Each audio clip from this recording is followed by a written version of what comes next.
ಜ್ಞಾನೇಶ್ ಕುಮಾರ್ ಅವರು ಬಂದ್ಬಿಟ್ಟು ಏನ್ ಹೇಳಿದ್ರು, हम अपनी माताओं बहुओं बेटियों का ವಿಡಿಯೋ ಸಾझा करना है क्या, ಅದೊಂದು ಬೇಜವಾಬ್ದಾರಿತನದ್ದು ಒಂದು ಇದನ್ನು ಹೇಳಿಕೆಯನ್ನು ಕೊಟ್ಟಿದ್ರು.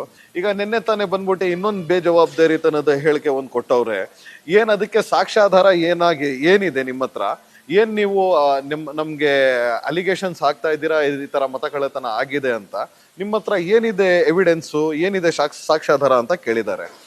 ನಾನಿವತ್ತು ರಾಷ್ಟ್ರದ ಜನರಿಗೆ ಇವತ್ತು ಸಂದೇಶವನ್ನು ಹೇಳಕ್ ಇಷ್ಟಪಡ್ತಿದ್ದೇನೆ. 145 ಕೋಟಿ ಜನರು ತಿಳಿದಿರ್ಮಡ್ಗೆ ನಮ್ಮ ಜನನಾಯಕರಾದ ರಾಹುಲ್ ಗಾಂಧಿ ಅವರು ಸ್ಟೇಜ್ ಮೇಲೇನೆ ಆಲೊಂದು ಕ್ಷೇತ್ರದ ಮತದಾತರನ್ನು ಮೇಲ್ಗಡೆನೆ ತಕೊಬಂದಿ ತೋರಿಸ್ಬಿಟ್ರು.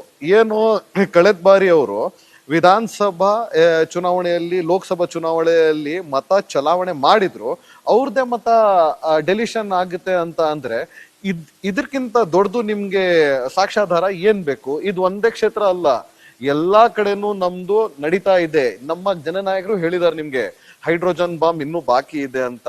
ಅದು ಇನ್ನೂ ಬಾಕಿ ಇದೆ. ಯಾವಾಗ ಹೈಡ್ರೋಜನ್ ಬಾಂಬ್ ಆಗದೆ ನಾವು ತೋರಿಸ್ತೀವಲ್ಲ ರಾಷ್ಟ್ರದ ಜನರಿಗೆ, ಆವಾಗ ನಿಮಗೆ ಗೊತ್ತಾಗುತ್ತೆ ನೀವು ಯಾವ ತರ ಅನೈತಿಕವಾಗಿ ಗದ್ದುಗೆಯನ್ನು ಏರಿ ಈ ತರ ಜನರಿಗೆ ಯಾಮಾರಿಸ್ತಾ ಇದ್ದೀರಾ ಅಂತ. ಆಮೇಲೆ ಗೊತ್ತಾಗುತ್ತೆ. ಜ್ಞಾನೇಶ್ ಕುಮಾರ್ ಅವರು